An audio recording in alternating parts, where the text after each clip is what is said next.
Hi guys! Welcome po again. Ayan guys, tong vlog na to ay sasabihin ko lang or tawag dito, i-inform ko lang sa mga may mga small business dyan or may mga TIN ID na or TIN number na tapos ginamit nyo na. Ayan. Pag ikaw ay naging contract tracer or mga contractor dyan, tapos may TIN kayo, pakinggan mo itong sasabihin ko. Oh, may penalty ka, laka. Anyway, base lang po to ha sa experience ko nung pumunta ako ng BIR, guys. Tingnan mo ito, guys. 3 years po yan, may penalty ako sa BIR. May tax ako. Penalty, 1,000 pa naman guys pag hindi mabayaran. Dapat mabayaran annually yan. Every year, 500 lang. So, pag hindi mo siya mababayaran, may interest pa plus 1,000 na penalty. Aray, masakit-sakit. Aray ko. Kaya panoorin mo tong video ko hanggang matapos. Ayan. Baka same ka sa akin. Naku, yari ka sa penalty. Masakit-sakit din, di ba? Uy, sa akin 3 years masakit-sakit sa bulsa. Kaya medyo nanginginig ako nung nalaman ko, guys, na may penalty ako. Saan ako kukunin to? O, di ba? Parang ganun. Ganito kasi yan, mga madam. Ang una kong ginawa kasi dapat magpa-close na ako ng shop kasi wala nang kasi may mga gagawin ako, di ko na matupag yung pag-online selling ko. So, sabi ko, i-close ko na yung shop ko, online shop ko. So, ang ginawa ko muna, ayan, kino-close ko muna yung DTI ko. After DTI, ito na ngayon, pumunta ako sa BIR. Magpapasa na sana ako ng mga requirements. Guys, nung binigyan ako ng form na guys, verification slip for business closure. Ayan, nakikita nyo may bulak-bulak.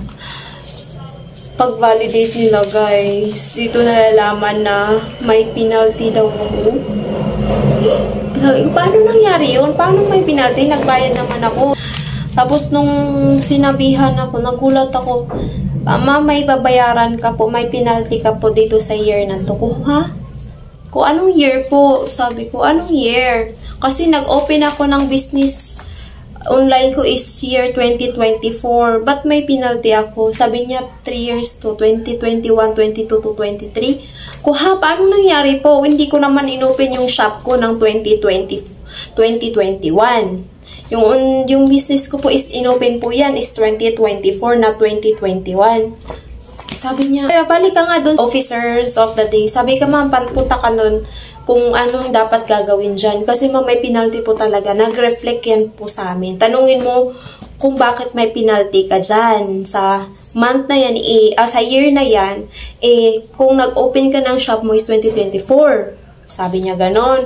So, ganun na guys, nanginginig na ako. Sabi ko, ang sakit pa naman ang penalty dito. Kaya nga close ko na yung shop ko kasi nga, ayun na nga, dahil sa mga penalty guys. So, ayun, nung pumunta ako guys, dun ko in-explain sa akin. Tapos ganyan, yung 2021 to 20, tinanong ako, sabi niya, ano bang trabaho mo dati? Sabi ko, una talaga, nung kumuha ko ng TIN number, binigyan ako ng TIN number nung nung nag-contact tracer ako. So, sabi niya, contractor ka that time. Sabi ko, opo, contractor ako that time.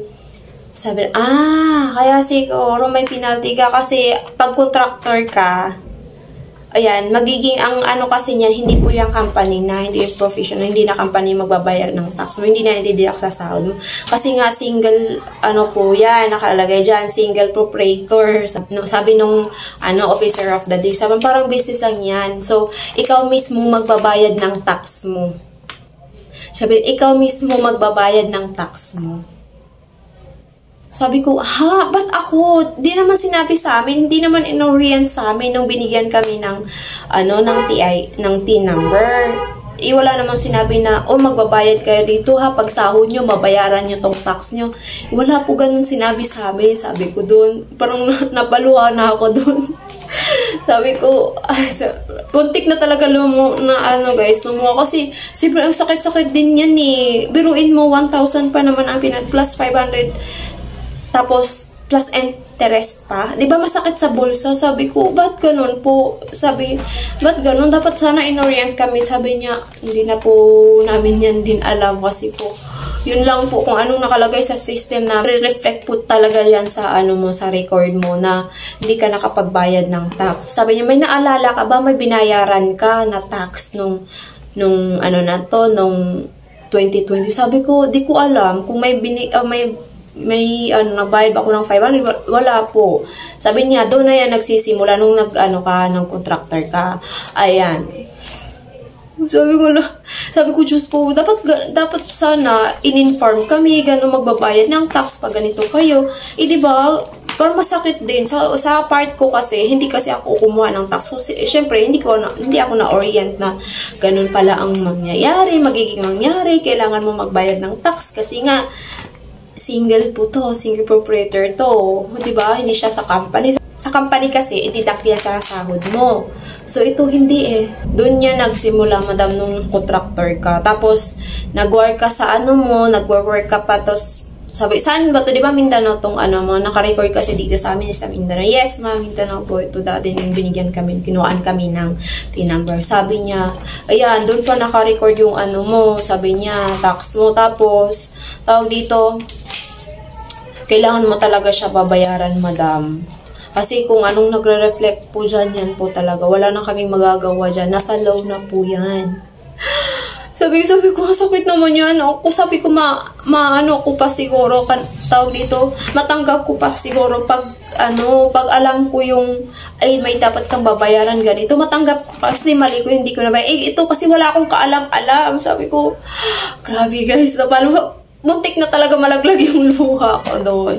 Tapos yun, ayan, sa may mga business dyan, hindi nyo pa, mga online business, tapos nag-register kayo sa BIR, hindi nyo pa na-close yung shop nyo.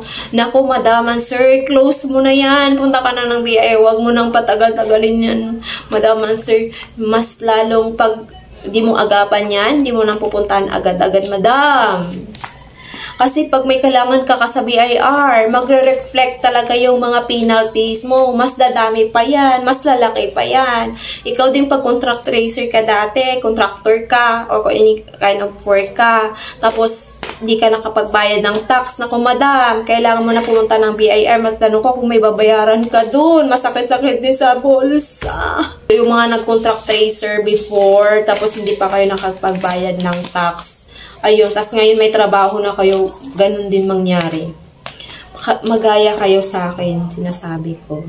Ang gagawin nyo guys, punta kayo sa BIR, i-recheck nyo guys kung may babayaran kayo. Doon, masakit-sakit din yun sa bulsa. Ayan po sa akin guys, 3 years po ito payment. Tagwan, ayan, mahigit 2,000 po ang isang page nito. 3 po yan. So, masakit-sakit din. 6,000 din guys, mababayaran ko sa 3 years. Kung alam ko lang, dapat nung una pa.